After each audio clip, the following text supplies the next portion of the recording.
বেশি একটা উপরে ওঠায় না, তারপরে কিন্তু একেবারে ছোট পাখির মতো দেখা যাচ্ছে। যে আরও উপরে ওঠানো হয় এর সাথে কিন্তু অনেক দূরে আর কি নেওয়া যাবে। তো কোম্পানি ক্লেম করছে এটা নাকি 10 কিলোমিটার যাবে রিমোটের মাধ্যমে কানেক্ট করলে। আসলে এখন আমি দেখি না, এবং 15 মিনিট নাকি ফ্লাই করা যাবে, তো আমি এখন ওইভাবে দেখি নাই।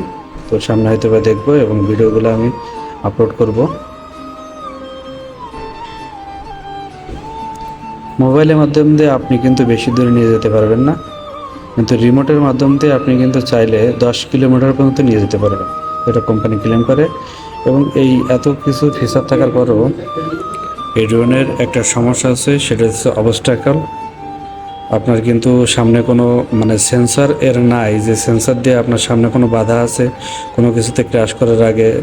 অনেকগুলো এর সাথে দামি যে আর কি ড্রোনগুলো আছে ডিজায়ার, সেগুলো কিন্তু যাতে কোনো কিছুতে বাধা হলে যাতে ক্র্যাশ না খায় সেটা কিন্তু দেওয়া আছে সেন্সরে, কিন্তু এটা কিন্তু নাই। এটা একটা খারাপ দিক।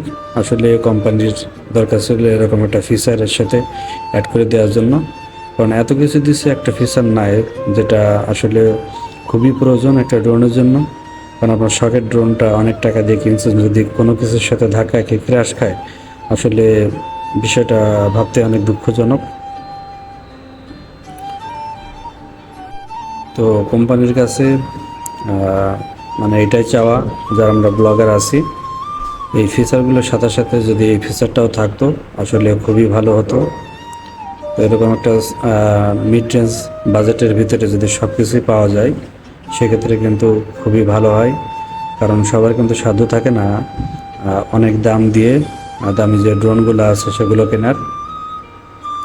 বিশেষ করে প্রথম পর্যায়ে যারা কন্টেন্ট ক্রিয়েটার থাকে তারা কিন্তু বেশি বাজেট নিয়ে কিন্তু ইকুইপমেন্ট এবং টুলসগুলো কেনার সামর্থ্য থাকে না।